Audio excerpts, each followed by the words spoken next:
Because in reality, in a car crash or in other situations where, people are injured, they have no control over it. They had no control over it. There was nothing that they could do to prevent what happened.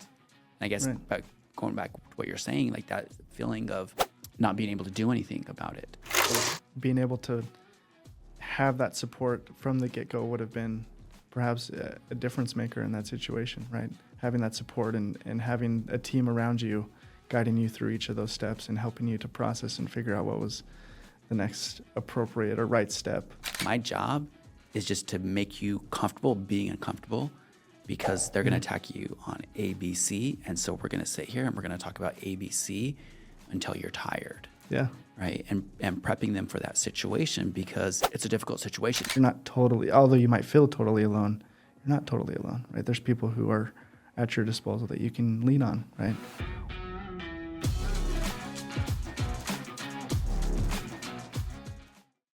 I'm Isaiah Jerez, and we're here today on Turning Point's Covenant of Justice with Braxton Storm. We're going to talk today about some of the mental difficulties that are associated with a car crash and litigation. We're going to talk about how important it is to have a routine to make sure you gain success in life.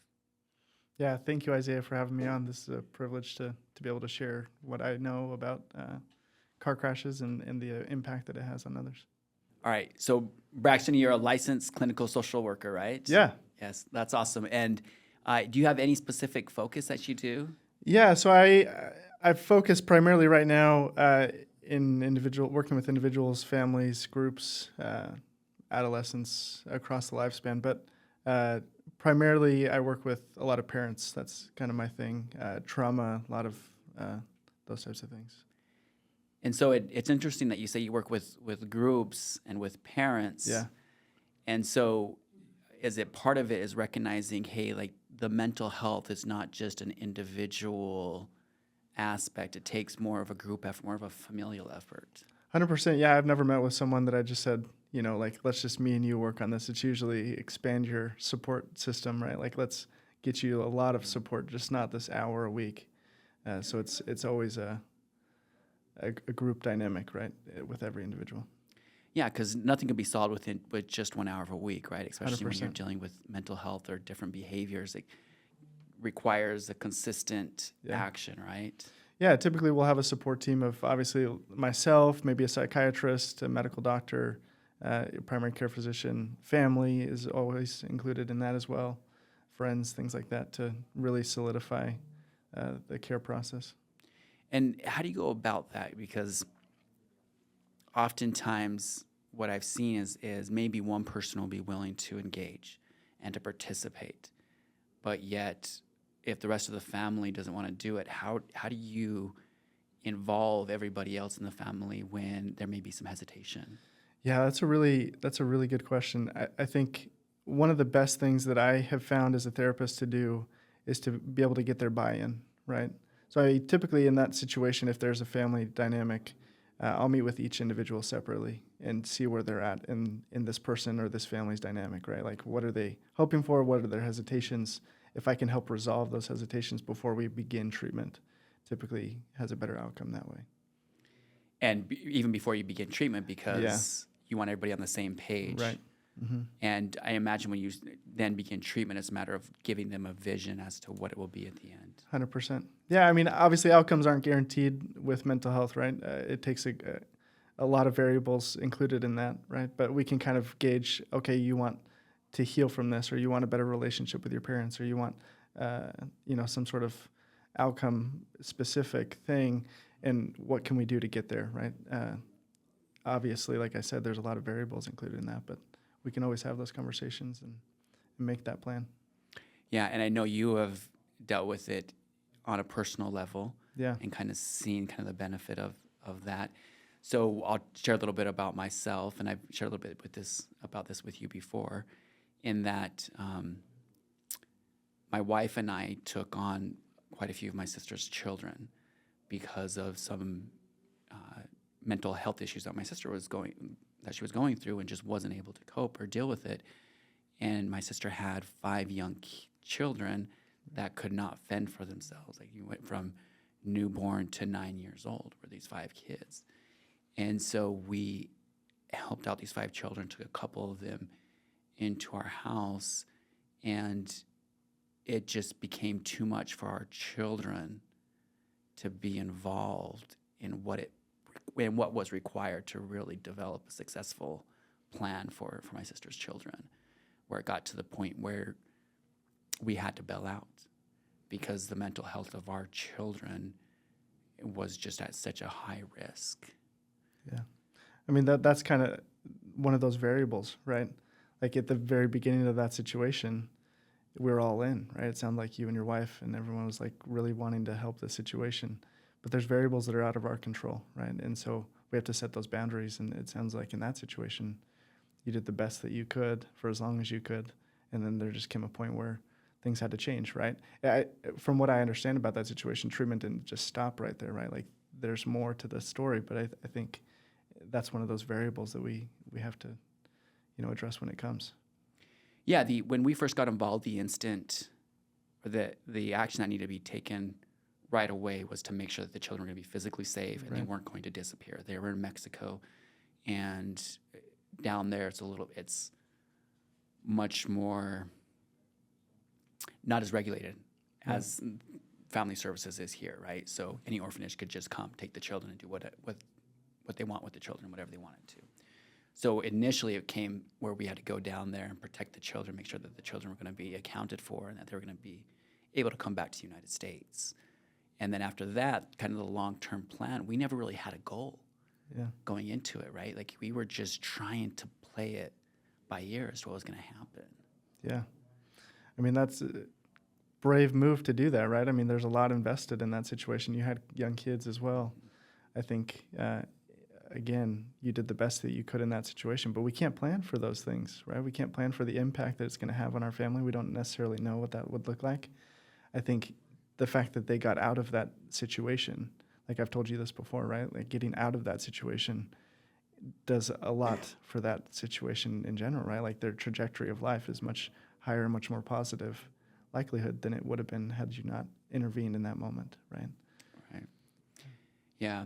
And I kind of look back and I wonder, what if we had had a clear vision and had a professional involved from day one? Because here in the United States, when the family services is involved, there are licensed professionals can help kind of guide in every step. But when we were in Mexico, there was not that professional involvement. And then when we got to the U.S., like, of course, the U.S. almost wants nothing to do with it as well, right? Because jurisdictional issues legally.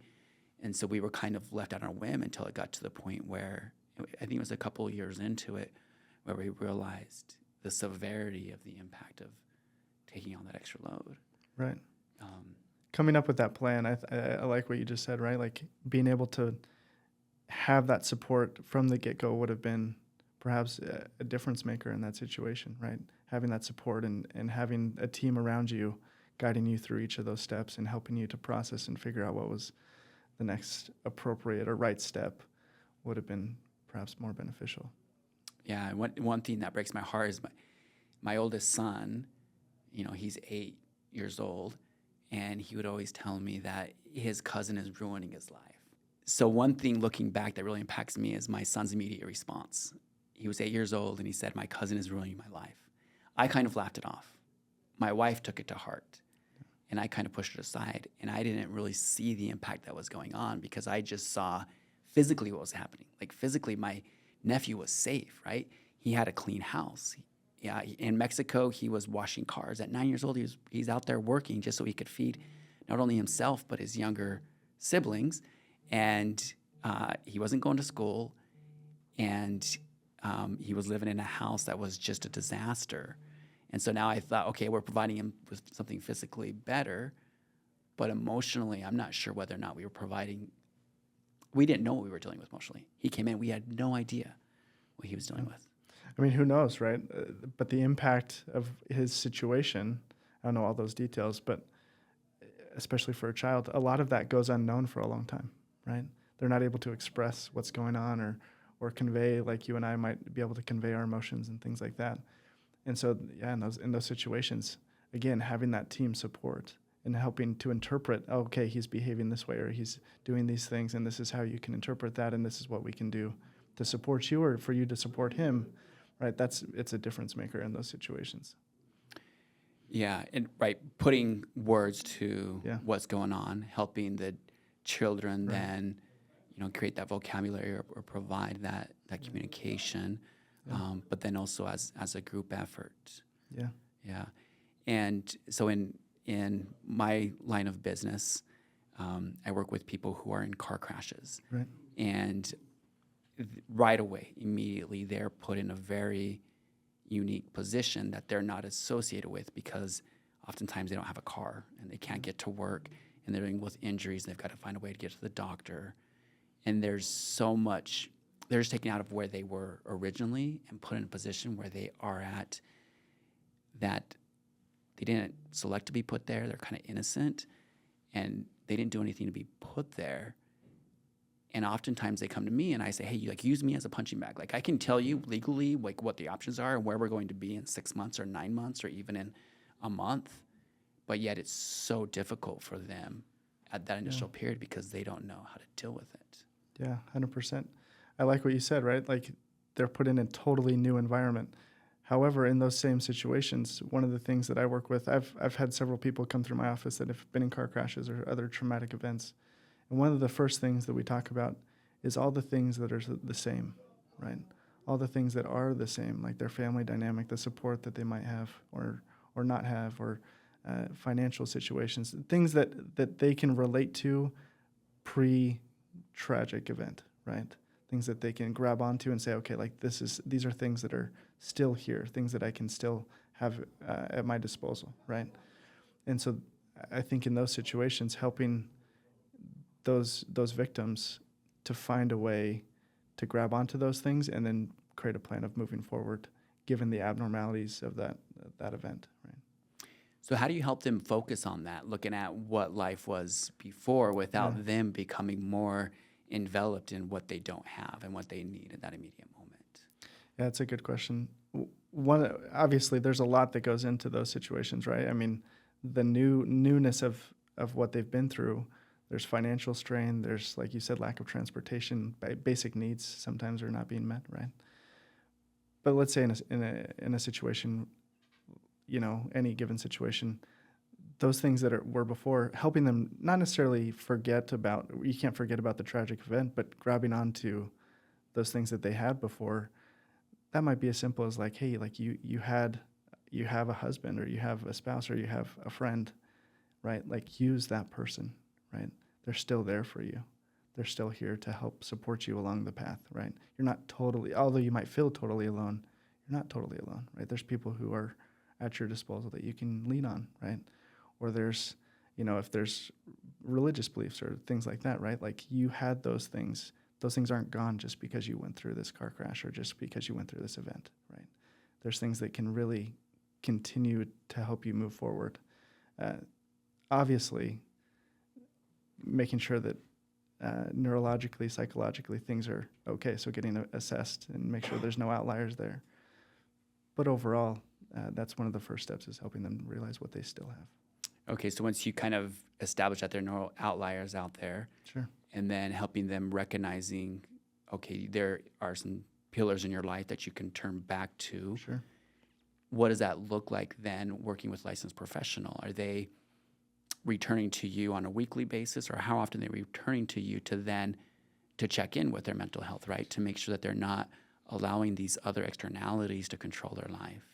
Yeah, so that's definitely a first thing, right? So if they met with me, we would create a treatment plan, what's called a treatment plan of what treatment might look like and different goals that we have to work through, right? So they'd come in and meet with me for an hour a week, and we would process and work through whatever is going on with them, right? There's lots of different ways of also dealing with tragic events through a mental health perspective, right? There's lots of different modalities and things that they can use or therapists that specialize in different things. But in the case with me, they would come and we'd process and work through what we call narrative therapy, right? So putting words to these situations, and like we talked about at the beginning, helping them to kind of integrate both sides of their brain. Because when you go through a really tragic event, it's very emotional, right?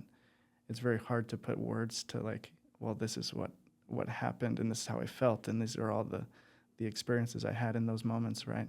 Or in the moments that followed. And so being able to put words and emotion together kind of helps to heal us as individuals, because our brain's integrated, right? We're able to move forward knowing that we went through a situation and that we can do hard things in the future. And so developing that narrative for the individual, Mm-hmm. right? Doing that with the help of you Sure. On a weekly basis and for an hour. But then how do they then make that a part of their life? Like, what are some of those modalities that are involved where they're not with you, where they can go back to that narrative and control that narrative? Yeah, that's a good question. There's a lot of different techniques that we would teach clients, right? One of those might be mindfulness. So helping them to stay in the present, right? Because when you go through events like that, it's really hard not to think about it clearly, right? And so that's always in the past. It's always about what happened and what happened and what happened. If we can stay in the present, we assure ourselves or attempt to reassure ourselves that our situation now isn't those 30 seconds or 40 seconds of the car crash or the situation. We're different, right? And we can move. There's options we have. There's things that we can do. And so I don't know if that answers your question, but I think it alludes to this idea that there's mindfulness, there's journaling, exercise, the basics, right? Like dieting, those types of things. Creating a routine, I guess is what I'm trying to say. So in creating that routine, you're talking about there's got to be mindfulness, there's got to be exercise, could be diet. Sure. What are some of those other things that you would look for in developing a routine to help someone kind of establish that narrative to say, okay, I'm moving forward? Yeah, one of those other things, well, lots of those other things would be creating that support system or using the support system that you have. Another thing might be being able to reframe in your mind what that event meant to you, right? Because sometimes as a victim of a car crash or something else, we take on a lot of irrational beliefs about ourselves, about the world, about the situation, right? And so being able to, when we're confronted with an irrational belief of perhaps like, I'm helpless, right? Or the world hates me, or why do these things happen to me, right? Or only to me, or things like that, which are very, in the moment, they seem so rational, right? Because we just went through a terrible experience that has changed our life forever. When we're able to confront that and say, you know what, like, I went through this event, but I went through events prior to that as well. And I'm going to go through other things as well. It's not just like that event doesn't define who I am, right? In fact, that event can motivate me to be different and be better, right, than who I was during that situation or those days, weeks, years after that situation. So does that answer your question? Well, yeah. I mean, let me see if I understand it. So what you're saying is, and if I misstate it in any way, please correct me. So I guess the goal of the narrative is to take that singular event and put it into perspective as not only looking back, but also trying to help them gain a vision as to what's looking forward. 100%. Because in reality, in a car crash or in other situations where, people are injured, they have no control over it. They had no control over it. There was nothing that they could do to prevent what happened. And I guess going back to what you're saying, like that feeling of not being able to do anything about it, right? Of not having that control.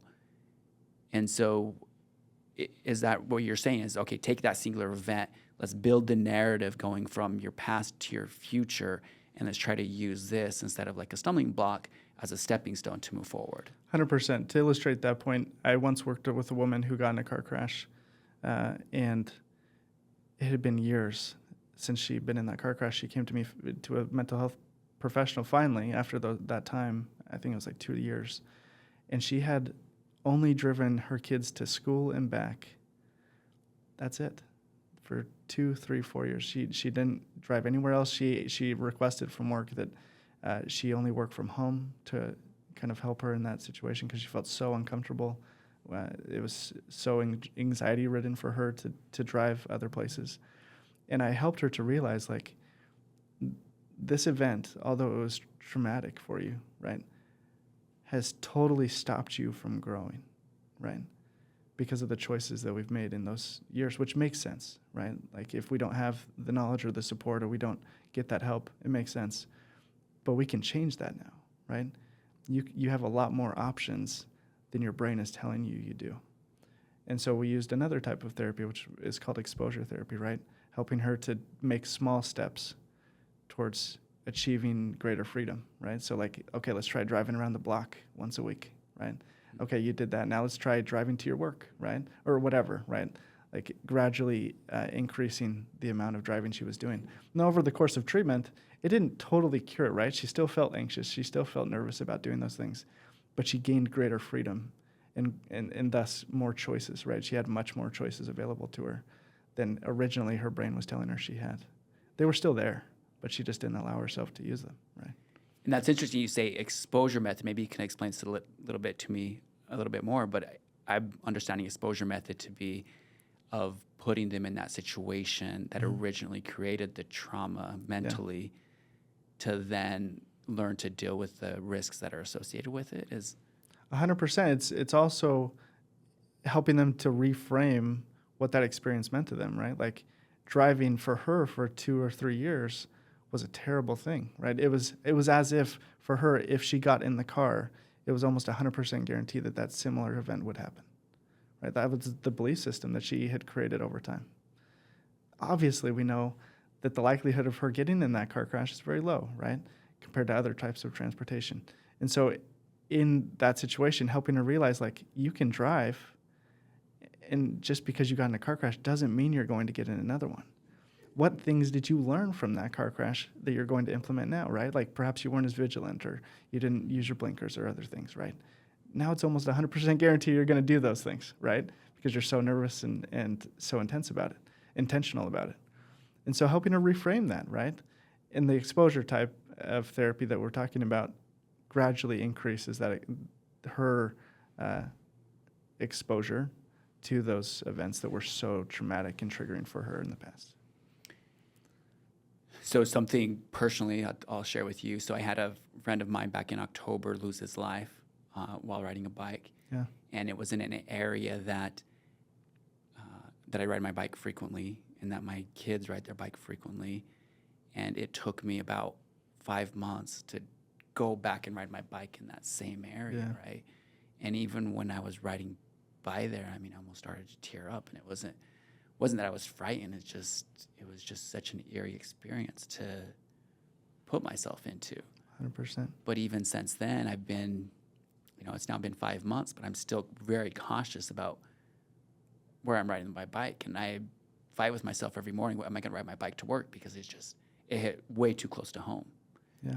To be able to do that. And so some exposure methods would be then to put it more in perspective instead of just focusing on that single event.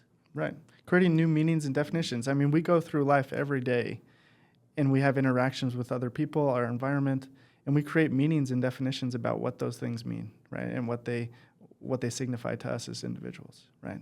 So if someone looks at us bad, or we go to a drive-through or something, the person's rude, or someone cuts us off, right? All of those things, if we allow them to, create meaning, right? And so the next time that someone cuts us off, everyone cuts me off, right?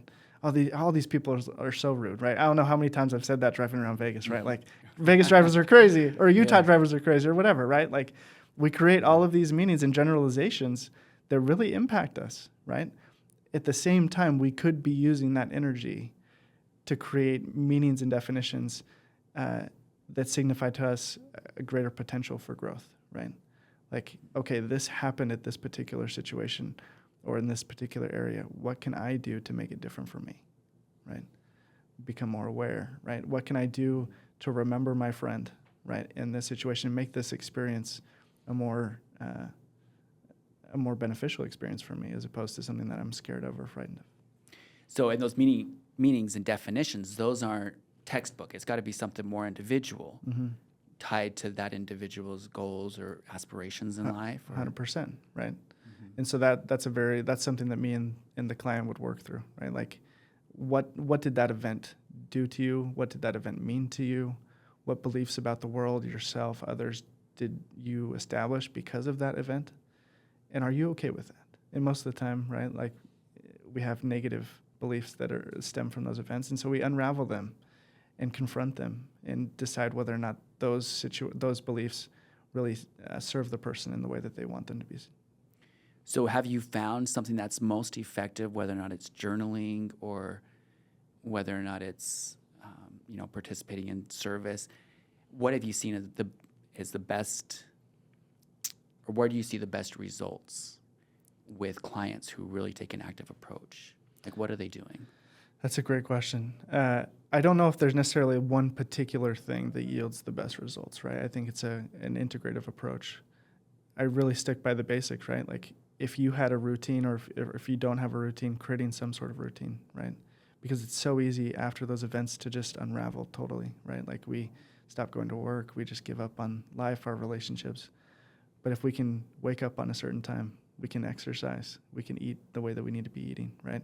Connect with people, which is huge, right? The connection, I always tell people the opposite of suffering is connection. And so if we can connect with other people and reach out, as hard as that is in those events, because we feel like no one would understand, when we connect and create that as part of our routine or regimen for the day, it really allows us to move forward, right? I think those 4 basic principles, along with obviously clinical approaches and medication perhaps, and all of those other things that might be out there, really do help a person to create solid ground from which they can move forward. Yeah, that's interesting that you say that the connections can really be valuable. Yeah. I guess and finding value in what it means to be part of a community, what it means to be part of a family, and how can you be the best person in that family or that community to really be of asset. Right. There's also, within various communities here in Las Vegas as well, there's support groups, right, which is a great way for these victims of car crashes or other tragic events to connect with other people who have been through very similar situations they're at varying levels of healing, right? Being able to just share your story with someone and let them be empathetic towards it, and sometimes push you to do things that might be uncomfortable but are for your growth, is very helpful. Yeah, right. When my friend lost his life on the bicycle, right, the next day, a small group of us got together and said, hey, let's go ride. Yeah. Right, getting back out there as soon as possible and not letting it kind of stop us from doing what we love to do. Well, I think it's interesting that you said a small group of you got together, right? Someone made a decision within themselves instinctively, like, I need a group. I need my friends, right? I think that tells a lot about this value of connection in those situations. Yeah. So one thing that, injured victims or victims that go through a pretty traumatic experience deal with is PTSD. Yeah. And PTSD, it's, I guess, a different level of what we're speaking about. So if someone deals with this single event that then creates some mental health issues, right? Trying to find solutions on how to move forward. Sure. And dealing with some of that immediate trauma. But PTSD, we're talking about a different level. Is that right? Yeah, so PTSD, post-traumatic stress disorder, right? That's more of a clinical diagnosis for very intense, lingering symptoms, as opposed to something that was traumatic and we just kind of were able to roll through it, right? These symptoms can come right at the get-go, right? Like you get in a car crash or something, and these symptoms come right after that, or they can, kind of appear years or months or years later. And so some of those symptoms are very debilitating.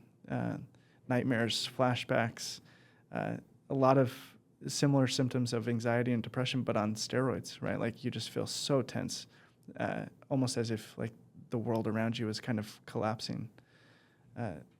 Those symptoms of PTSD are definitely need clinical intervention. And the clinical intervention, are we talking about medication or is just mindset? Typically, what's most beneficial is sometimes medication, along with therapeutic approaches. Usually, that's where we talked about like that team, right? That interdisciplinary team to really assess what would be best in those situations. And that becomes involving family or immediate people that are immediately within that 100%. Within that person's individual life. Yep. And so I imagine that type of process takes longer, or most likely would take longer. Yeah, most likely. I mean, every individual is different, right? I've worked with individuals who are able to, like really get into it and use the skills and the techniques and perhaps use medication or other forms of healing, and they're able to deal with those symptoms within a matter of, several months. There's other people who, it depending on the severity of the event, right, and how they experience that event, it could take a long time, right, much longer than that to deal with those things. We see that a lot with veterans and others that have been through, years and years of traumatic events. It takes a long time to unravel that and get to a healthier spot. Can you gauge the level of PTSD based on the seriousness of the event, right? So, someone who, is at war, an IED explodes right in front of them and they see their whole troop, go under, or someone who is out on the street and watches their child get hit by a car. Yeah. Right. Is there going to be a different level of PTSD just based on the event, or is it going to, the level of PTSD would be determined on just the individual's capacity to deal with it? Yeah. So it's more about how the individual experiences that event, right? So sometimes we talk about traumatic events, right? I might categorize traumatic events as this way, and you might categorize them as differently, right? But so that's the variable there. But it's really the way that we experience it, right? What it does to us that determines whether or not it's a significant event to us or not, right? So it's hard to gauge, right? Someone might. I have lots of clients who have been abused in various ways, and for some, it's just a minor complication in their life, right? Something that they need a bit of tweaking and help and tools to work through. For others, it's, like I said, completely debilitating, right? Like they have to start from ground zero and build their life again because it totally shook them to their roots. And so it really just depends on how the person experiences that event. And so when you work with an individual who's dealing with PTSD, what is the first step that you take? The first step is to meet with them and assess what's going on, right? Is it just PTSD? Do we have some depression or anxiety as well, right? Have they tried therapy in the past? What tools, what things do they have? What resources do they have at their disposal that they can use? I also talk to their doctor and determine, what steps that they have taken and what they think is going on. Usually refer them to a psychiatrist for an evaluation as well, just to make sure that we have that support. That's usually the first step. In terms of my treatment moving forward, it's usually doing something like narrative structured therapy, or we can refer them perhaps if they want to do, there's lots of other modalities they can use, but creating some sort of plan and explaining the modalities that we would use. And the timeline is really something that we can't necessarily gauge, but talking to them about what's going on. Yeah, and why is it that the timeline really can't be discussed? Because as an attorney, right, like that's always the big question I have is how long, right? And I can lay out the procedure for them, and I know the intricacies of what can, whether or not we go left or whether or not we go right. Sure. And I can lay that out for them. But as a licensed professional for mental health, like how do you deal with that question when they ask you how long? Yeah, I mean, that question comes often. I just had some parents come in and say, how long does my child need therapy? And I said, I have no idea, right? Like, I really don't. What I found most beneficial is when someone comes to me and truly wants to work, right? Truly wants to change and become who they're hoping to become. Me as a professional, I'm totally invested, right? But there's no way that I could be more invested in a person's life than they are in their own life. So it really takes them communicating with me, these are the things that I want to do, and I, as a professional, explain how to get there, and then they do the things, right? And we process and we work through it, and I support them, and then they go do it, right? Like I said, I mean, this is an hour a week. It's not going to change your life if you just go there an hour a week, and the rest of the week you're doing nothing, right? It really depends on how hard they're willing to work.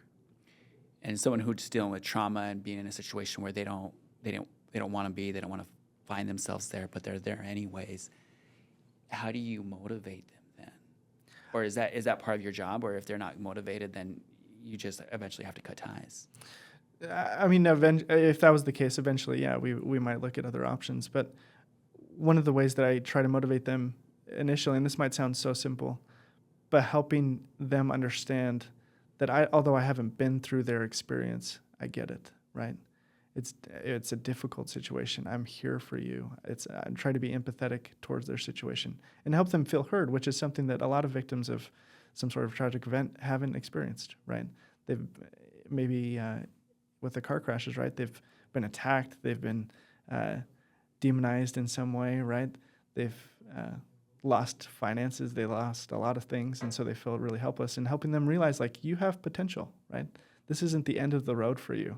Those are usually my first discussions with these individuals, is helping them realize this is the start of a journey. You didn't come here as a last resort, right?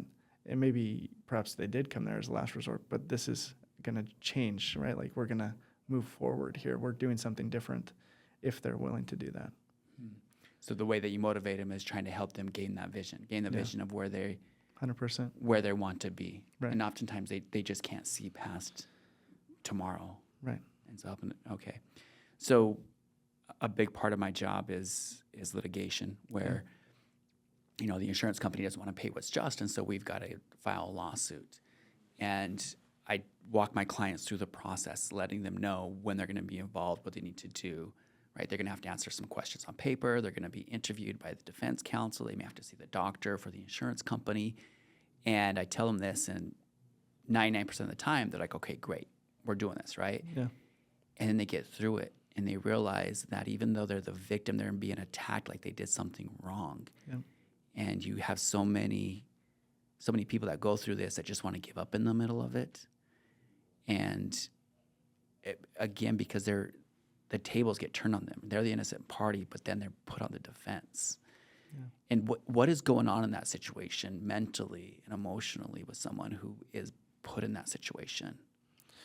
Well, our psychological perspective doesn't match up with the reality of the situation, right? Like, the reality is that people don't really necessarily care about what you're going through, right? Especially in this situation. The other side wants their side to win, right? And you just happen to be in a position where they're going to attack you, right? But that can really become confusing psychologically because it attacks our identity, right? We're like, oh, I thought I was the one that just went through this, right? I'm the one trying to heal and trying to, improve my situation. But all these people are telling me that I'm at fault, I'm lying, I'm et cetera, right? So it's very confusing identity-wise and psychologically to gain grounding and remind ourselves, like, just because I'm going through this situation or just because these things are happening outside of my control doesn't mean that that's who I am, right? So I think, does that answer your question? Yeah, let me give you a specific example, and maybe we can kind of dive into this a little bit more, because this happens so much in our legal system, and our legal system is not perfect, but it allows us to attack each other and attack each other at our central being, right? Because the insurance company, the way that the insurance company is going to win in the case is if they can put my client in front of the jury and say that person lied, right? Like, if they say that this person lied, like, the case is over. Right. And so they attack my clients in all different types of aspects. And there was a case, and someone lost their life. Several people lost their lives, and the insurance company is interviewing the loved ones, and the loved ones weren't even there, had nothing to do with what happened, but yet they're getting attacked on every aspect of their life, right? Like, who their spouse is, like, what they like to do, when's the last time that they spoke with their loved one. Every question is just meant to attack the person who lost their loved one. And our system allows that.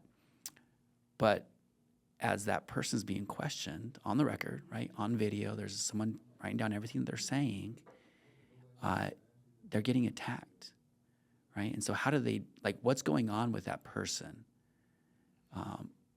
physically? And then, how does that person not come out, attack, preventing that attack by becoming the attacker, right? To then start attacking that attorney that's asking those questions in such an aggressive manner.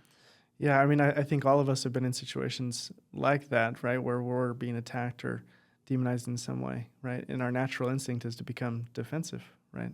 For whatever reason, right? Perhaps we disagree, honestly, with what they're saying, or perhaps we feel helpless, right? There's lots of variables there. I think in most of those situations, those victims feel like they're not being appreciated for what they've been through, right? Like they're being demonized. They're being told that their experience isn't necessarily of most importance right now, and that hurts, right? It hurts. It would hurt anyone in those situations to feel like what they've been through perhaps isn't being accounted for in those situations. And so I think it's important for those individuals to remind themselves in those situations, I'm doing this as part of my healing process, right? Like this is something that I have to go through to get to where I'm hoping to go, right? Not all aspects, like when people come into my office for whatever it is, there's no necessarily easy part of therapy, right? It's pretty much all difficult until you get to the end and you feel like, okay, like I have all the skills that I need. I have the mindset that I need. I feel much healthier emotionally and mentally, right? It sounds like in a similar situation with these lawsuits and different things, clients go through a lot of hard things. And then at the very end, there's some sort of recompense, right? Or they feel at least a little bit lighter than they did before, right? But it's very difficult to get there. And so we're constantly reminding ourselves, this is why I'm doing it. This is the reason that I'm doing this. And that's why, as we talked about before, all of that other stuff, right? The routine, going to therapy, getting the skills, talking to people, all of those things matter, especially in these situations, because a lot of your life is consumed by a lot of hard things, right? Like talking to different people and being attacked and having to go to court and different things like that. All of that other stuff really can create a foundation for you to move you through all of that hard thing. Yeah, in preparing my clients for these interviews, right, the depositions, what I really try to focus on is making my clients be comfortable feeling uncomfortable, because I know they're going to get attacked. Right.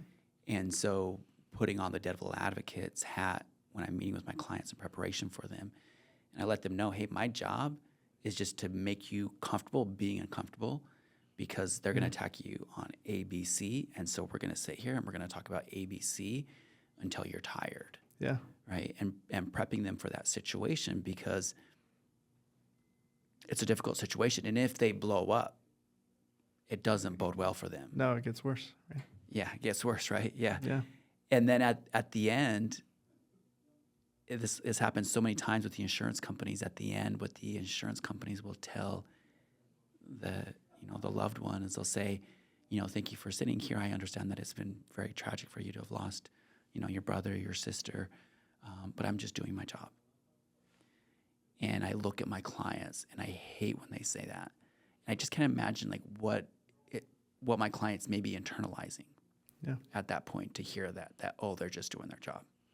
Yeah, although that is part of the experience, right, of going through that, I think it's very invalidating for those clients, right?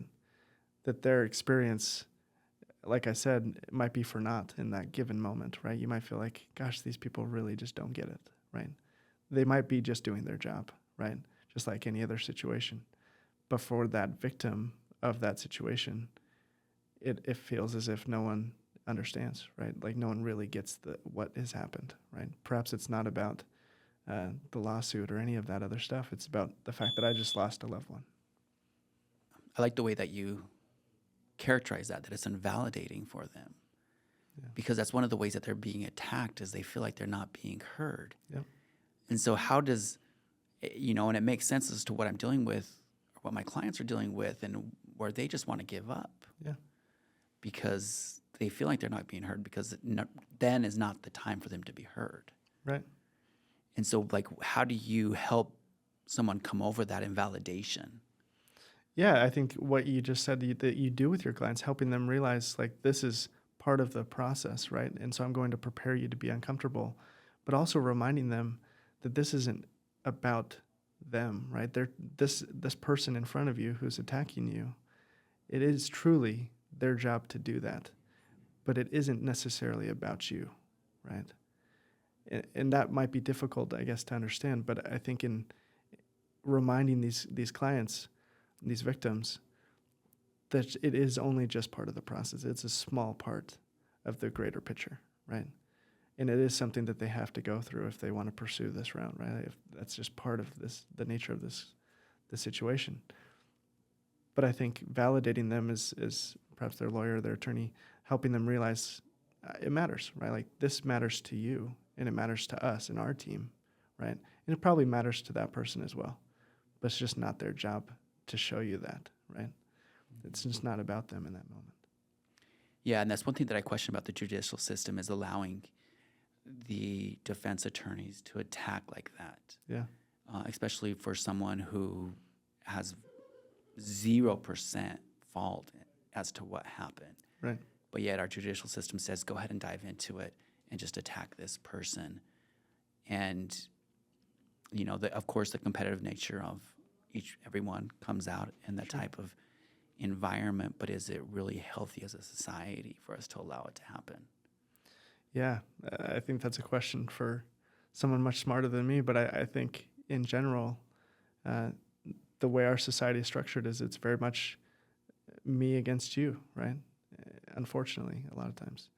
And so I think in what we can do is create the teams, create the support systems, right, for these individuals who might feel so alone, right? Helping them to create a plan of what they're going to do given the realities of the situation, right? Litigation or the realities of their life. What can you do to help you feel validated, right? Who can you reach out to? Who are your most trusted people? Bringing them perhaps into these situations as much as they can be involved so that they feel supported along the way. Yeah, and that me versus you is very real because on the other side of the table, we're fighting billion-dollar industry with the insurance companies. Right. And they have deep, deep pockets, right? Nothing that any of us can really compete against. Sure. And so that is so real. And the insurance industry just will pay night and day everything to try to avoid paying what's just, Well, yeah. right? And And minuscule in the grand scheme of things for them, right? Yeah, exactly right. Yeah. And so there's a sense of injustice, right, for these victims, right? Like a lot of things go through their minds, but one of those things might be the sense of injustice, right? Why am I being treated like this? And helping them realize, you know what, we can't necessarily control how people treat us, but we can control what we believe about ourselves and what we believe about our purpose and our motivation for doing what we're doing, right? Always reminding them of the vision, like we talked about before. Mm-hmm. So having a team's in place, and a team can be like a legal team, a medical team, Yeah, and helping that client stay focused on the longer vision. That seems to be like the 100%. biggest goal. 100%. Yeah. And, coming back to that result and that closure, right? Eventually it comes, right? The closure, whether or not it's a successful, right? Which is what we're all shooting for, whether or not it's not successful, that closure comes. And, I guess I'd like to kind of ask you as a licensed professional, closure doesn't necessarily mean how much money that person's getting in their pocket. Like I will have clients, and maybe their claim's not that big, but they receive, maybe, substantial, a few $1,000s in their pocket and can be ecstatic, or other people that receive hundreds of thousands of dollars in their pocket. Yeah. And they're just torn. Yeah. I think what we find in those situations is that the money really it's not about that, right? It might have been at some point, or it might have been a motivating factor to pursue litigation. But at the end of the day, the healing comes from inside, right? We truly have to put in work to get to a place where we feel, at the very least, a new type of normal, right? It doesn't come because you got X amount of dollars out of litigation, right? It comes out of putting in the work and creating a new mindset, a new perspective on life, healing from those types of things that might have been traumatic for you in the past. Learning to grieve, right? Learning to grieve for the lost ones and being okay with that process and accomplishing that. And those things could take years, right? They could take a long time to do. The money doesn't typically add any sort of healing to it, though. Yeah, the money's just what the justice system allows. Yeah. And I guess the healing has to come from inside. And, Yeah. when we close out a case, it's different for everybody. Sure. But I think the most traumatic response that I had is they just started crying. And they couldn't control. And to the effect, they basically said, you see all this stuff that happens on the news. You don't realize how impactful it is to someone until it happens to you, 100%. right? And then all of the news podcasts are about your family. Yeah. And you realize, holy cow, like this really hurts. Yeah. And then there ends up really not being sufficient closure for that type of person. Yeah, I think a lot of these situations get so publicized, right? And everyone has an opinion, and especially those ones that get on the news, right? I mean, then they're on Facebook posts and other posts, and everyone has comments and thoughts, and it's really hard not to get tangled up in what other people think is going on, right? It's really important for us to ground ourselves in what we truly believe or what we want to believe about the situation, right? A lot of the work that we do is helping individuals be okay with who they are and what their experience is, not what other people tell you to experience or how they tell you to perceive certain situations. So maybe dive a little bit personally into being an attorney, because I live in a very contentious environment, Sure. right? Insurance companies, right? We talk to them, we're fighting. I talk to opposing counsel, we're fighting. And when I wake up and go to work, that's who I'm dealing with, Yeah. right? Are these people that just want to fight with me. Yeah. And this happens a lot with attorneys. And as an attorney, what we're required to do here in Nevada is to take a class every other year to focus on either addiction or mental health because of the risk that's associated with such a contentious environment. Right. And so one of the things that I've found that's helped ground me as exercise, right? I think you had spoken about that, right? Having that routine. Like exercise helps me have that routine. But as I become busy, exercise ends up taking a back seat just by necessity. Yeah. Right? And so how do you develop a sound routine when life starts throwing curveballs at you? Yeah. I think that's interesting, right? Oftentimes in life, we don't necessarily put in enough preparation for these curveballs, right? And so we find ourselves reacting to them as opposed to responding to them, right? My question to you would be, why does that take a backseat? Why does exercise all of a sudden in your mind have less importance than this job that you have, right? Or this task that you have to complete, right? Not saying that it's not valid, right? We could come up with a million reasons why we can't take care of ourselves. We can't do the things that are important to us, right? But at the same time, there is a risk involved. And that risk is our mental health, right? Mental and emotional health. And what we find is that at the end of that task or the end of whatever we're having to do, if we haven't kept those routines in place, it just doesn't mean as much, right? The outcome could have perhaps been better for us. We could have been a better version of ourselves had we truly prioritized the things that matter most, right? Like whether that's waking up an hour earlier or going to bed a little bit later, or instead of getting the fast food on our way to work, we, pack our lunch the night before, right? Or whatever it is, right? Like we can put in the effort and it truly does make a difference long-term for us. Or we can just put those things in the backseat, right? And unfortunately, they don't go away. They don't just heal on themselves. They don't take care of themselves. And our mental health generally deteriorates over time if we don't take care of it consciously. Yeah, and so I'll share an excuse that I tell myself oftentimes Sure. when the exercise takes a back seat, and it's a matter of I'm dealing with people's lives. Yeah.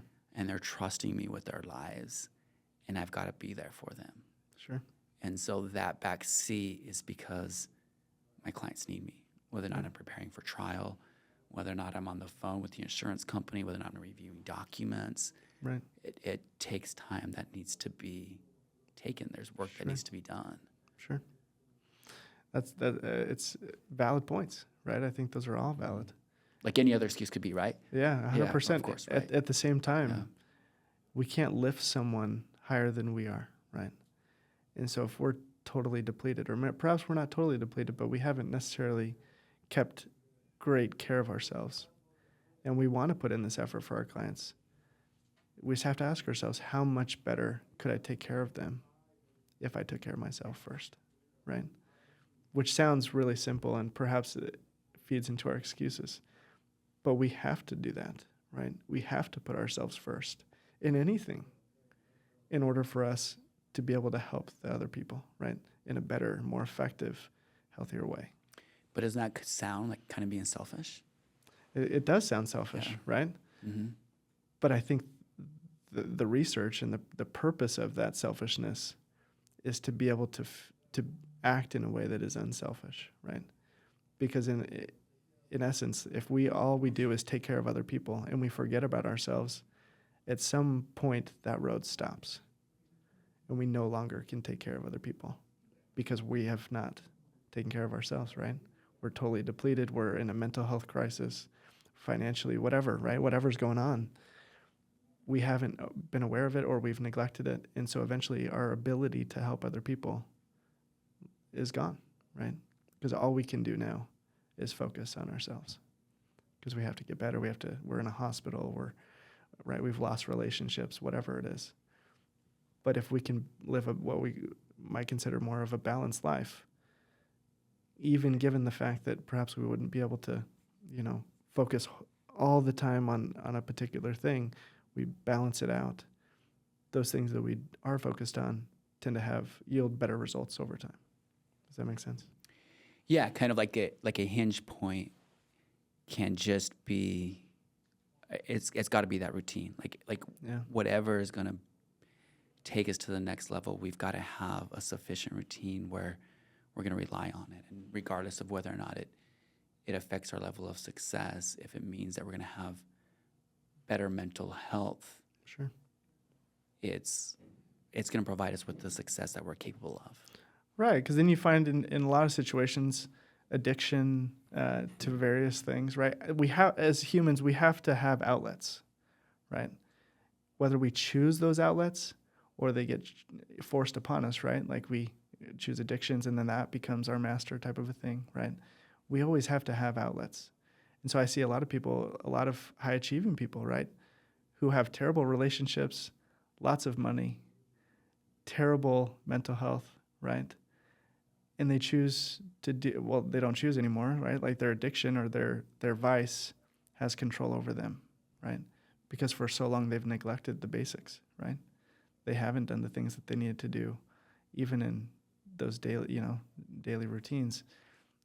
Eventually things will just take their natural course and we'll be left without the things that mattered most to us at some point. Yeah, by focusing on those basics of what's important to you, Yeah, and continually reminding yourself of that and creating that routine that you're not going to step away from. 100%. That's what helps you maintain that drive and that focus to head in the right direction. Otherwise, you may be able to get there, but you're going to be the person that you don't want to be. 100%.